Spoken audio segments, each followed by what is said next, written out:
Nitsana, your work is very special. You fight terrorists in a different way, not military. What's exactly what you do? We file lawsuits against the organizations and their state sponsors. We get judgments against them, and then we're going after their assets. We're getting restraining orders against them. We're getting restraining orders against the banks that wire them money, and we are obstructing their funding. Why is it important that? Because we know that terrorist organizations have a lot of money. They are the first and second organization that get more money in the world. They get more money than that organization that help kids. ISIS is the first one, Hamas is the second one. Why is it important to block them, their money if they get so much? It's not because they get much you have to block the money. You have to block their money, period. You have to obstruct the way they are getting funded. If they will not be able, for instance, Hamas in Gaza, to bring hundreds of millions of dollars into the Gaza Strip, they won't be able to continue operating in the Gaza Strip the way they do. Hamas in Gaza runs an entire government, like ISIS in Turkey and Syria. These organizations were considered to be, as you said, the most rich organization in the world, run governments. They have ministries, they have offices, they have foundations that they control, and all that in order to control the population underneath them, in order to provide them with all type of services, in order to maintain their military, in order to maintain the training. Imagine if you don't have this money, you won't be able to operate. Speaking about terrorist attack, you can think you don't need money. In the new ways, they only need a knife, or they only need a car and go against the kids, or to kidnap some kids. They don't need money, or do they need it? Yeah, this is what you see as a final stage. But do you see the one who got them incited to take a knife and to stab people on the street? Do you know who or how much money gets the one who told them to go and massacre Jews in the synagogue? Do you know that he is an official in the Palestinian Authority, or he gets a paycheck from Hamas, or he gets funded somehow? All this, what we call now sporadic attacks, all these individuals who get up one morning and carry out attacks, are directed and incited to carry out these attacks. And they are directed and incited by the terror organizations, by the leaders of the terror organizations. So once again, if you break this leadership, if you block the funding from this leadership will not be able to continue to operate and to incite people to carry out attacks. We used to think that there is no money actually to carry out attacks, but now we know that there is a lot of money needed. All these different attacks happened recently cost money, and all the war that Hamas was engaged with against Israel cost hundreds of millions of dollars. But tell me something, when you speak about money, we know, or we hear, that Gaza doesn't have money, that need money, that every country has to give money for them, because poor people, they are dying without money. Is that true? Because we hear about a lot of money that gets into the hands of Hamas, and that gets, instead of getting food, it goes to buying armament and to train terrorists. It's absolutely true. The money that the European countries, for instance, think that they are giving the people in Gaza goes half to the Hamas in Gaza. I mean, it's facts that people know that once you bring, for instance, a sack of cement or a sack of flour, you bring it into Gaza, it gets taxed. It gets taxed by the government in Gaza, and the government in Gaza in Hamas. So Hamas basically controls everything that goes into Gaza, everything. And therefore, by providing food merchandise, cement, all different services and products that you serve, that you provide the people in Gaza, half of them goes to Hamas. Something I don't understand. When does your job start? After a terrorist attack, you go after them and you pursue them and you sue them after a terrorist attack, so you get what's happened with the money, or or put them in jail. What is, you're only after the money, you're only to break down, or to put the people into justice and in jail? It's basically a combination of what you said. It's first to block the money from arriving to the hands of the terror organizations. You do this by blocking the pipeline. Either you go after the bank that provides the terror organization with money, or you go after the charities that raise funds for the terror organizations. Somehow these terror organizations get money from different sources. So you go after the sources, you go after the countries that donated money to the terror organizations. This is one goal. The other goal is, once you get a judgment against a terror organization, you want to go after their assets, right? You want to get the money from them. You want to bankrupt them. The way to do it is to locate their assets anywhere. It could be in Israel, it could be in the United States. We know that Iran, for instance, has a lot of bank accounts in different countries, in Europe, in South Africa. Iran has a lot of buildings in the United States. They have bank accounts that belong to the Central Bank of Iran in different places. You go after their assets.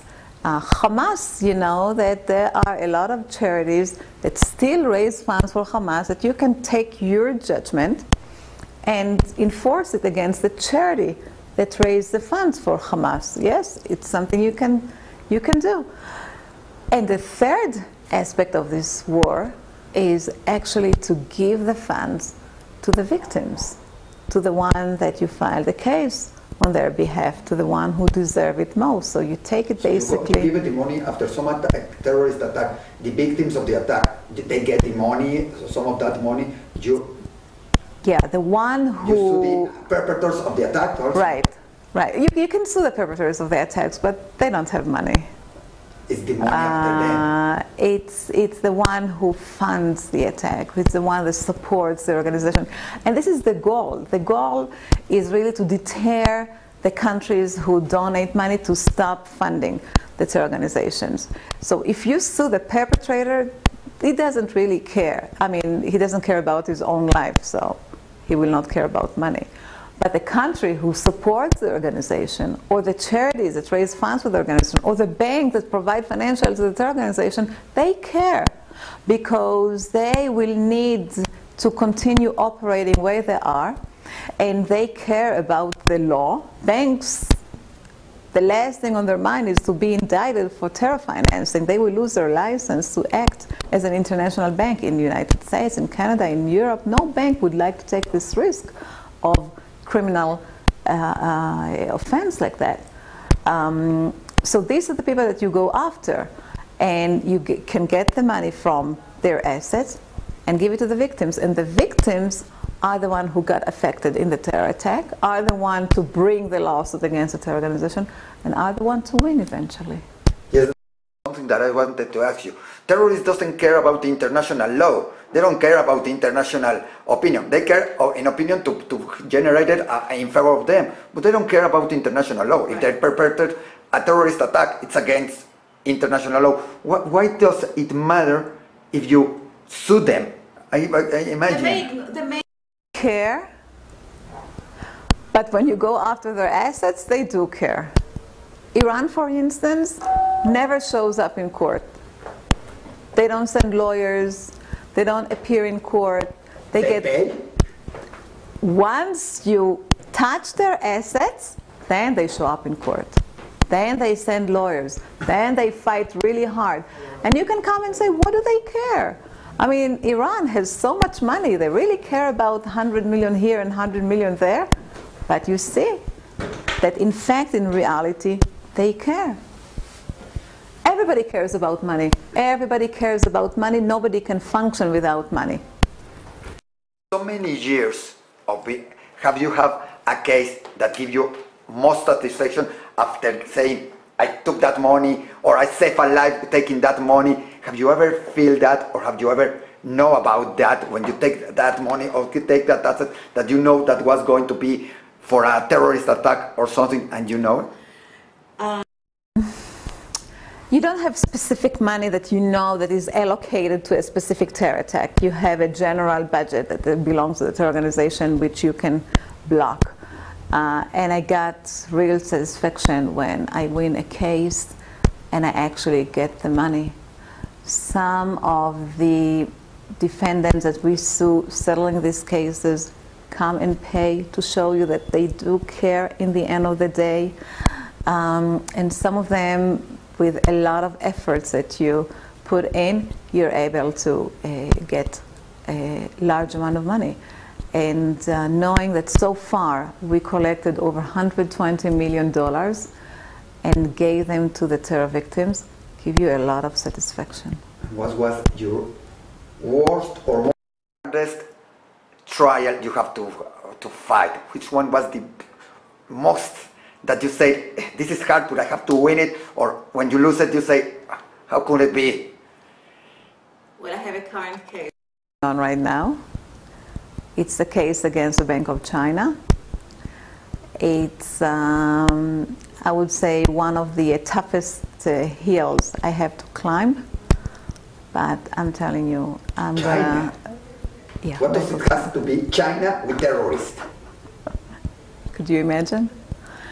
Bank of China allowed Hamas terrorists to open bank accounts and to receive money from the headquarters of Hamas in Syria.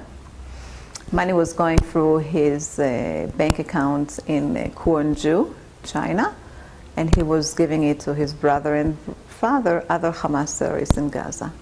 He was doing it for years, $100,000 each month.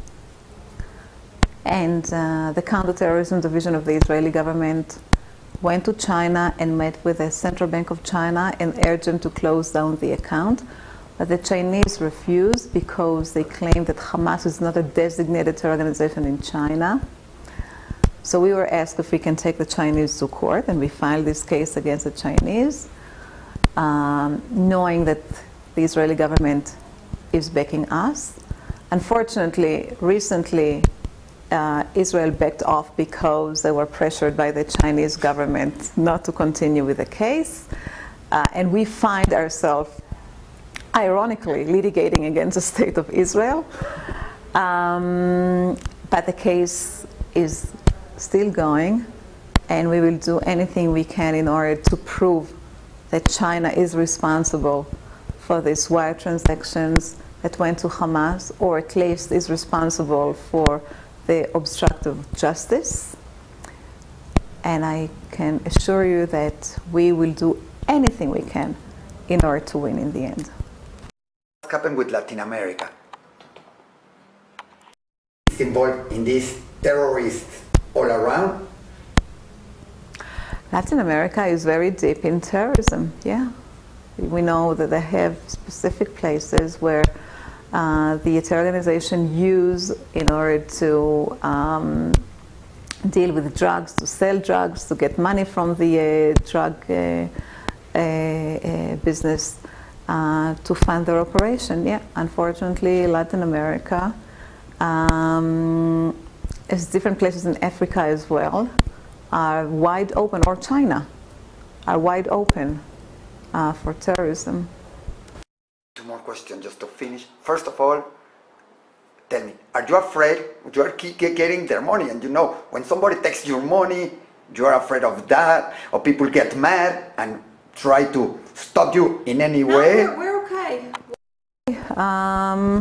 Listen, somebody has to do this work, and we're doing it, so it's fine. Are you doing it for the money or for stopping terrorists? I'm doing it because I live in Israel, and I want to continue living in Israel safely. Israel is the only country the Jewish people have, and we have to do anything we can to keep it safe. I think with that we can finish. It's incredible what you said, and it's incredible that we are fighting against a very big enemy that is terrorism. Thank you very much.